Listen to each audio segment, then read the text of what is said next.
Welcome back to New Rockstars. I'm Erik Voss, and Watchmen, the upcoming HBO series premiering October 20th, will further explore the fictional reality of Alan Moore and Dave Gibbons' groundbreaking graphic novel, which you may have seen as Zack Snyder's 2009 film adaptation, with a new story set a generation later designed to continue to make us feel real bad about the whole concept of superheroes. Well, you know, whether it's Watchmen or The Boys, good luck. I still have a Spider-Man mask, and it will always make me feel special. But what exactly is this Watchmen HBO series all about? How is it connected to what we know about Watchmen? Why is it being made now? And could Watchmen be the new high-concept, must-watch mythology series of our times? HBO hopes so. Okay, this new series takes place in a fictional 2019, 34 years after the events of the Moore and Gibbons graphic novel. That story was set in a fictional 1985, in which Richard Nixon, having used Dr. Manhattan to win the Vietnam War, became a sort of forever president, bringing the US closer and closer to nuclear war with the Soviet Union. In Watchmen, superheroes are being assassinated by a mysterious assailant, a plot that turns out to be, spoiler warning for the original Watchmen, orchestrated by Adrian Veidt, Ozymandias, who stages a massive attack on New York City with an alien tentacle monster in order to force the US and USSR to end their Cold War and work together to defeat this common threat, even though it's based on lies. Now, in the Zack Snyder movie, Ozymandias destroys New York with a kind of nuclear blast that he blames on Dr. Manhattan, the same kind of uniting against a common enemy, peacemaking goal. Both novel and film end with the nihilistic vigilante at the heart of it, Rorschach, getting blown to bits by Dr. Manhattan, but not before exposing this conspiracy by mailing his journal to a newspaper, and on that cliffhanger it leaves off. This HBO series picks up 34 years later, but from the graphic novel, not so much the Snyder film. A shot in the Comic-Con trailer showed a drawing of the tentacle monster, meaning it exists in that version of reality. Superheroes continue to be mythologized, but now in the form of TV series like American Superhero Story, a parody of American Crime Story on FX, I assume, featuring the original OG Minutemen heroes like Hooded Justice and the Comedian. Silk Spectre has aged into an FBI agent, now using her father's name, Laurie Blake, played by Jean Smart. Adrian Veidt is now played by Jeremy Irons, who, according to shots of newspaper headlines and trailers, might be considered dead by the public, but he's still very much alive,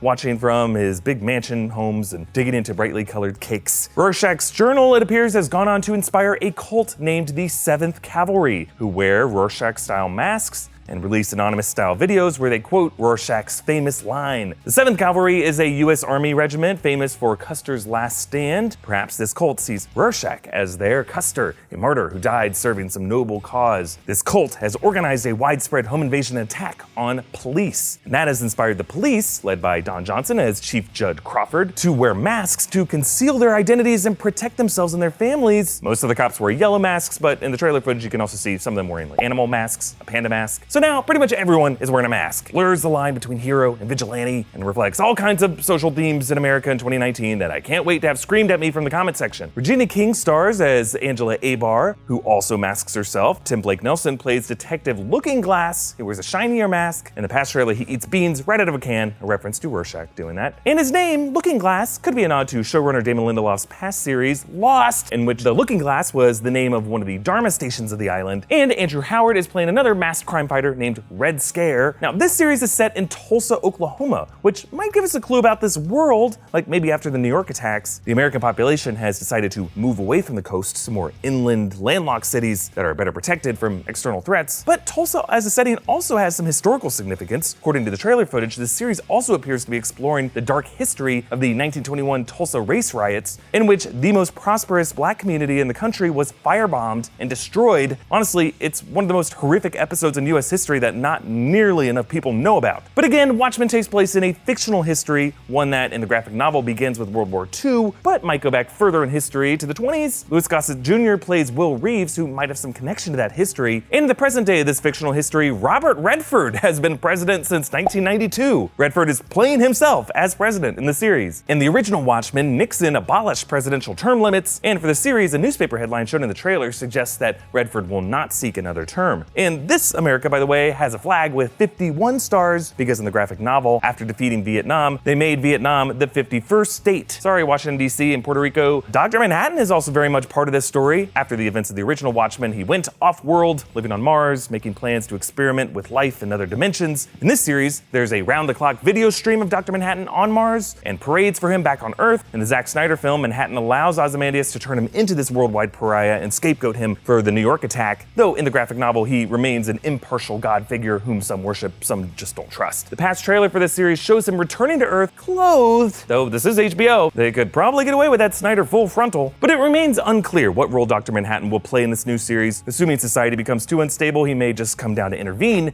But with President Robert Redford not seeking another term, perhaps Dr. Manhattan will run for the office. I don't see him wanting or needing that, if only to prevent some worse alternative. Now, the newest trailer also features some familiar tech to Watchmen fans: the owl ship, which was Night Owl's Batwing thing, and Angela is seen wearing Night Owl's eyepieces, suggesting the character could return to the series. Or maybe Reeves is a collector hooking her up with this gear. Also, one shot shows Adrian Veidt around some steampunky looking chamber, which some are saying looks like a time machine, maybe a kind of teleporter, or maybe it's a chamber that recreates the conditions that created Dr. Manhattan. Ozymandias already views himself as a superior being. The natural step for him would be to turn himself into a god. So what are you most looking forward to with this Watchmen series? Comment down below with your thoughts. Follow me on Twitter and Instagram at Erik Voss, and subscribe to New Rockstars for breakdowns and theories about everything you love. Thank you for joining me, and let's just hope that 24/7 coverage of Dr. Manhattan on Mars is X-rated, because you can see that thing from space.